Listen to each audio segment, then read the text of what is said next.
बिस्मिल्लाहिर्रहमानिर्रहीम। नाज़रीन अस्सलाम वालेकुम। आप देख रहे हैं साबिर शाकिर के यूट्यूब चैनल पे। आज है जनाब 8 जुलाई साल 2020 और दिन है आज बुध का। मज़ीद ख़बरें जनाब, पिछली वीडियोज़ में कुछ ख़बरें रह गई थी लेकिन उसमें मज़ीद ताज़ा ख़बरें आ गई हैं, वो भी ज़रा ले लें। और ख़बरें ये हैं कि इंडिया के लिए जी आने वाले दिनों में कोई अच्छी ख़बरें नहीं हैं चाइना की तरफ से। तो मैंने आपको पहले भी बताया था कि चाइना ने जब से इनकी पिटाई शुरू की है और लाशें भेजी हैं और गाजर मूली की तरह काटा है और बग़ैर हथियार के और मार्शल आर्ट्स के ज़रिए ही और मार्शल फाइटर्स के ज़रिए उन्होंने जिस तरीके से दुर्गत बनाई इंडियन आर्मी की और इंडियन कमांडोज़ की, उसके बाद से लेके मुसलसल चाइना में बहुत ज़्यादा अनरेस्ट पैदा हो गया है। और अनरेस्ट पैदा हुआ है उन मिनॉरिटीज़ की तरफ से जो इंडिया के हाथों बहुत ज़्यादा तंग थी।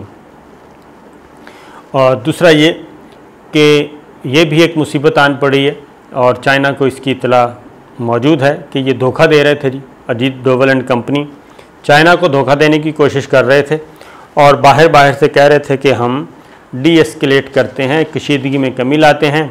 लेकिन इन फैक्ट जो इंडिया है वो जदीद हथियार न सिर्फ उसने ख़रीदने के लिए राब्ते किए हैं बल्कि फौरी तौर पे उन्हें चाहिए हज़ारों की तादाद में टेंट्स। आम टेंट्स नहीं चाहिए, क्योंकि आपको पता है कि जैसे सियाचिन में जाने के लिए मखसूस लिबास है और वो बहुत कीमती लिबास होता है जो कई दर्जे मनफी तक वहाँ पे वो लिबास पहनना पड़ता है और फिर कहीं जाके आपकी जो ज़िंदगी है वो महफूज रहती है।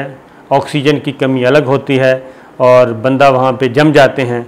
और बाज़ औक़ात वो ये, क्योंकि हमारी अफ़वाज पाकिस्तान का भी पाला पड़ता रहता है और वहाँ पे वो कहते हैं कि अगर एक उंगली भी चंद सेकंड के लिए बाहर रह जाए फिंगर, तो वो जम जाती है और उसको काटना पड़ता है। यही टांगों का हाल होता है। तो इसलिए मखसूस लिबास होता है। तो मखसूस लिबास के साथ साथ वहाँ पे आगे रहने के लिए भी जो खैमे बनने हैं, टेंट्स बनने हैं, वो भी आम नहीं चाहिए, क्योंकि चाइना ने तो वहाँ पे हज़ारों की तादाद में अपने बंकर्स बना लिए हैं, खैमे बना लिए हैं। वो जदीद तरीन खैमे हैं और वो यानी कि मनफी कई दर्जे मनफी तक भी वहाँ पे अंदर उनके यहाँ रहा जा सकता है। ज़िंदगी को कोई ख़तरा नहीं है और इस पे ख़र्चा भी ठीक ठाक आता है, इसमें कोई शक नहीं है। तो सबसे पहली मुसीबत तो इंडिया को ये आ गई है कि लद्दाख में जनाब शदीद तरीन सर्दी की सूरत में और ये अब इंफ्रास्ट्रक्चर चाहिए उनको। तो उसके लिए जो चीज़ सामने आई है वो ये है कि चाइना को भी मालूम हो गया है कि इंडिया धोखा दे रहा था। वो एक तरफ हमें ये कह रहा है, दूसरी तरफ ये तैयारियां कर रहा है। और अक्टूबर तक, क्योंकि ये मामला अक्टूबर तक इनको चाहिए हर सूरत में। आजकल तो नॉर्मल टेंट्स भी काम कर देते हैं, लेकिन अक्टूबर तक ये चाहिए और सितंबर में वहाँ पे सिचुएशन वर्स्ट से वर्स्ट तर होती जाएगी जी। और सितंबर, अक्टूबर, नवंबर, दिसंबर, तो लिहाजा ये इससे आप अंदाज़ा कर सकते हैं कि ये लड़ाई जो है, कशीदगी जो है चाइना और इंडिया की, ये ख़त्म नहीं हो रही। ये चाइना अपने कदम जमा चुका है, इंडिया वहाँ पे बाकी ज़मीन बचाने के लिए कदम जमाना चाहता है, लेकिन उसके लिए उसके पास इंफ्रास्ट्रक्चर नहीं है और ट्रूप्स जो हैं वो हज़ारों की तादाद में हैं। एक मुहतात अंदाजे के मुताबिक चाइना के वहाँ पे 50,000 के करीब हैं और आप ख़ुद सोच लें कि 50,000 ट्रूप्स वहाँ पे बाकी साजो सामान इनको संभालने के लिए, और कितने टेंट्स और कितनी जगह चाहिए होगी, कितने खैमे चाहिए, कितने बंकर्स चाहिए, ये सारी चीज़ें एक होगी बात। दूसरी बात एक और जी, वो ये है, एक और मुसीबत आन पड़ी है। क्या कहना चाहिए जी, रॉ ने ये बाकायदा तौर पे, जो भारत की इंटेलिजेंस एजेंसी है, उसने ये रिपोर्ट दी है अपनी गवर्नमेंट को कि खालिस्तान मूवमेंट जो है वो ज़ोर पकड़ रही है और उसने भी वो ज़्यादा मजबूत हो रही है। और न सिर्फ ये कि ये पूरी दुनिया में तो सिख जो हैं वो रीऑर्गेनाइज हो गए हैं, मुनज़्ज़म हो रहे हैं, और बल्कि इंडिया के अंदर भी अब साइबर अटैक के ज़रिए, 5th जनरेशन वार के ज़रिए, हाइब्रिड वार के ज़रिए ये सारा सिलसिला आगे फैलने लगा है। ये ISI ने इतला नहीं दी दिल्ली सरकार को, ना ही चाइना की इंटेलिजेंस एजेंसी ने दी है, ये भारत की इंटेलिजेंस एजेंसी है रॉ और इंटेलिजेंस ब्यूरो, उसने इतला दी है दिल्ली सरकार को कि जनाब खालिस्तान का काम दोबारा ज़ोर पकड़ने लगा है और ये अलहदगी की तहरीक खालिस्तान, सिखों का अलग वतन चाहते हैं, जिसे खालिस्तान के नाम से वो एक अलग मुल्क चाहते हैं और इंडिया से अलहदा होना चाहते हैं। और ये मुल्क चाहते हैं अपना सूबा पंजाब, जो इंडियन साइड का है, इंडिया साइड का जो पंजाब है उसके, जिसके 3 टुकड़े इन्होंने कर दिए थे, हरियाणा, पंजाब और एक और 3 सूबे बना दिए थे जब इन्होंने गोल्डन टेम्पल पे सिखों का कत्लेआम किया था और उनकी जो इबादत गाह है उनको मस्मार कर दिया था, गोल्डन टेम्पल को अमृतसर में, और मज़ीद टेम्पल्स को भी किया था। हज़ारों की तादाद में, सैकड़ों की तादाद में सिखों का कत्लेआम किया था इंडियन आर्मी ने। तो उसकी वजह से ये तब से मामलात हैं। फिर इंदिरा गांधी को कत्ल कर दिया था, बदला लिया था जी सिखों ने। उसके बाद फिर फसादात फूटे थे, फिर सिखों का कत्लेआम हुआ था। तो वो बताया गया है कि जनाब मोदी हुकूमत को कहा गया है कि उसके लिए खालिस्तान जो है वो दोबारा ज़ोर पकड़ रही है और इसके लिए सिक्स फॉर जस्टिस ये मूव चल रही है। और फिर रेफरेंडम 2020 की हिमायत करने वालों की इंदराज के लिए मुहिम शुरू कर रखी है जनाब। ये सारी चीज़ें हो रही हैं, लिहाजा होशियार बाश का उन्होंने कहा है। और उसके जवाब में क्या किया है, उसके जवाब में ये किया है जैसे जब चाइना ने इनके कमांडोज मारे इंडिया के और अफसर भी मारे गुलवान वैली में 15 जून को, तो उसके जवाब में बदला लेने के लिए इन्होंने क्या किया, इंडिया ने टिकटॉक पे बैन लगा दिया था और 59 वेबसाइट चाइना की बंद कर दी थी। ये इंतकाम लिया चाइना से। लेकिन अब जनाब 40 वेबसाइट्स जो हैं वो बंद कर दी गई हैं, सिखों के खालिस्तान से रिलेटेड जो वेबसाइट्स थीं, जो मशकूक वेबसाइट्स थीं, जिनके ज़रिए ये सारी मूव चल रही थी, सिख आपस में जुड़े हुए थे दुनिया भर के। इंडिया में उन वेबसाइट्स पर पाबंदी लगा दी गई है। ये एक नई मुसीबत है।